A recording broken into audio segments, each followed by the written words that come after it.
Morning students, this is your last chapter 9 भोली by के अब्बास। इसके साथ ही आपकी फुटप्रिंट विदाउट फीट की बुक कंप्लीट हो जाएगी, क्योंकि जो चैप्टर 10 था वो आपके नए सिलेबस में से हट चुका है। तो ये स्टोरी लिखी गई है के अब्बास द्वारा, जो कि बहुत ही फेमस इंडियन ऑथर है। भोली का मतलब ही होता है सिंपलेटन। सिंपलेटन में सीधा साधा। हम उस बच्चे को ज़्यादातर भोली नाम से बुलाते हैं, भोला या भोली, जो बहुत ही सीधा होता है। तो ये एक ऐसी लड़की की कहानी है कि जिसको अपने घर में बहुत निगलेक्टेड फील कराया जाता है, क्योंकि वो उसका जो मानसिक विकास होता है वो उसकी एज से कम होता है। वो हर चीज़ जल्दी नहीं सीख पाती है, जल्दी नहीं समझ पाती है, और जिसकी वजह से क्या होता है कि उसको कई सारी प्रॉब्लम का फेस करना पड़ता है। लेकिन एजुकेशन एक ऐसा वेपन है, शिक्षा एक ऐसा हथियार है जिसके कारण व्यक्ति बहुत आगे तक जाता है। तो वही होता है भोली के साथ। जब वो एजुकेटेड हो जाती है तो फिर उसको अपना समाज में एक अपनी जगह बनाने का मौका मिलता है। साथ ही ये स्टोरी हमें पुराने टाइम के गांव की लाइफ को बता रही है कि किस तरीके से उस टाइम पे लड़कियों को बहुत सारी प्रॉब्लम्स को फेस करना पड़ता था। तो इस स्टोरी को पढ़ते हैं। Her name was Sulekha, but since her childhood everyone had been calling her भोली द सिंपलेटन। राइटर कहते हैं उसका नाम सुलेखा था, लेकिन बचपन से ही सब उसको भोली कहते थे। भोली का मीन्स क्या होता है? सिंपलेटन, सीधा साधा। She was the 4th daughter of नंबरदार रामलाल। वो नंबरदार रामलाल की चौथी बेटी थी, चौथे नंबर की बेटी थी। नंबरदार कौन होते हैं? जो गांव में रेवेन्यू वगैरह स्टाम्प इसका काम करते हैं। When she was 10 months old, she had fallen off the coat on her head, and perhaps it had damaged some part of her brain. That is why she remained a backward child and came to be known as Bholi, the simpleton. Actually क्या हुआ था कि जब वो केवल 10 month की थी तो वो कॉट से गिर गई। कॉट क्या होता है? गांव में जो खाट वगैरह पड़ी रहती हैं, और जिसके कारण शायद उसके दिमाग का कोई पार्ट डैमेज हो गया, और जिससे वो एक बैकवर्ड चाइल्ड रही। बैकवर्ड मीन्स जो बहुत देर से सीखती थी, बहुत देर से समझती थी। इसी के कारण लोग उसको भोली कहने लगे। At birth, the child was very fair and pretty, but when she was 2 years old, she had an attack of smallpox. वैसे तो ये बच्ची जब हुई थी तो बहुत ही गोरी थी, सुंदर थी, लेकिन जब ये 2 साल की हुई तो इसको स्मॉल पॉक्स हो गया। Only the eyes were saved, but the entire body was permanently disfigured by deep black poke marks. केवल उसकी आंखें अकेली बची थी, बाकी पूरी बॉडी में गहरे गहरे काले गड्ढे से हो गए होंगे। देखा होगा आपने जिनको चिकन पॉक्स हो जाता है। Little Sulekha could not speak till she was 5, and when at last she learned to speak, she stammered. अब देखो ये बैकवर्ड थी सुलेखा बहुत ज़्यादा, तो जब तक ये 5 साल की होगी तब तक ये बोल ही नहीं पाती थी, और जब इसने बोलना भी सीखा तो ये क्या करती थी? स्टैमर्ड, हकलाती थी। The other children often made fun of her and mimicked her. बाकी के बच्चे ज़्यादातर उसका मजाक उड़ाते थे या मिमिक उसकी कॉपी करते थे। देखा होगा क्लास में कुछ बच्चे तुतलाते हैं, हकलाते हैं, तो आप सब लोग कई बार उसकी मिमिक्री करने लगते हो। As a result she talk very little, और उसका रिजल्ट क्या हुआ? बहुत कम बात करने लगी थी वो।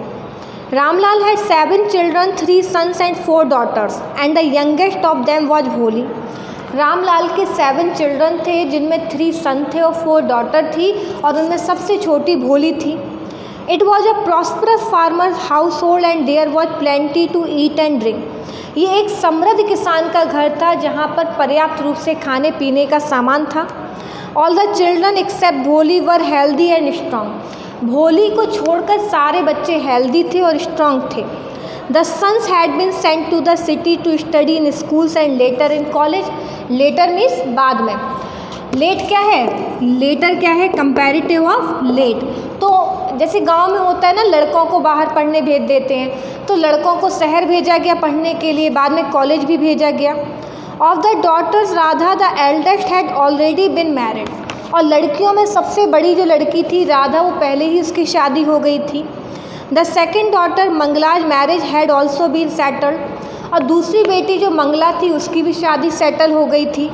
And when that was done Ramlal would think of the third Champa, और जब ये सब हो गया तो रामलाल अब किसके बारे में सोच रहा था? तीसरी लड़की चंपा के बारे में। They were good looking healthy girls and it was not difficult to find bride grooms for them. वो क्या कहता है, उसकी जो बाकी लड़कियां थीं वो हेल्दी भी थीं, अच्छी भी लगती थीं, इसलिए उनको लिए लड़का खोजना डिफ़िकल्ट नहीं था। But Ramlal was worried about भोली, लेकिन रामलाल को चिंता किसकी रहती थी? भोली की। She had neither good looks nor intelligence. क्यों? क्योंकि ना तो वो अच्छी लगती थी और ना ही वो इंटेलिजेंट थी, तो उसको लग रहा था कि भोली से कौन शादी करेगा। Bholi was 7 years old when Mangala was married. Bholi केवल 7 years की थी जब उसकी सेकंड बेटी मंगला की शादी हुई। The same year a primary school for girls was open in their village. और उसी साल क्या हुआ कि उनके गांव में गर्ल्स के लिए एक प्राइमरी स्कूल खुला। The tahsildar sahib came to perform its opening ceremony. और जो तहसीलदार थे वो खुद ही इसके खुलने पर आए थे, ओपनिंग सेरेमनी पर आए थे। He said to Ramlal, as a revenue official, you are the representative of the government in the village, and so you must set an example to the villagers. उन्होंने कहा तुम एक रेवेन्यू ऑफिसर हो रामलाल, तो तुम गांव के रिप्रेजेंटेटिव हो। जैसे मुखिया होता है तो गांव का रिप्रेजेंटेटिव होता है, तो वैसे ही तुम हो।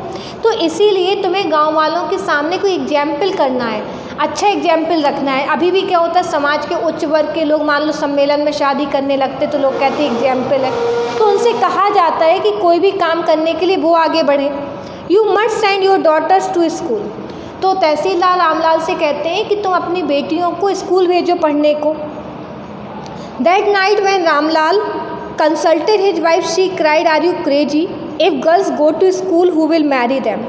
रात को जब अब रामलाल ने अपनी वाइफ से कंसल्ट किया इस बारे में कि लड़कियों को स्कूल भेजना है, तो उसकी वाइफ चिल्लाने लगी। उन्होंने कहा तुम पागल हो गए हो क्या?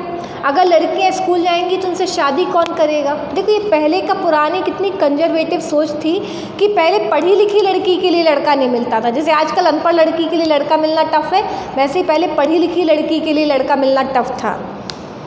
But Ramlal had not the courage to disobey the तहसीलदार। लेकिन रामलाल के अंदर इतनी हिम्मत नहीं थी कि वो तहसीलदार की बात को मना कर दे।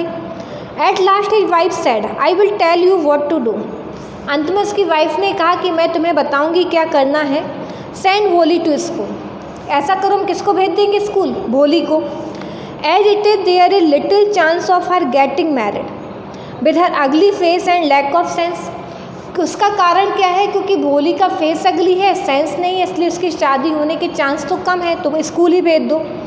Let the teachers at school worry about her. कहती टीचर्स को अब उसकी चिंता करने दो, इसीलिए हम किसको भेज देंगे? भोली को। लेकिन उन्होंने जो भोली को स्कूल भेजने का डिसीजन किया, उसके साथ उसकी लाइफ में बहुत सारे चेंजेस आ गए।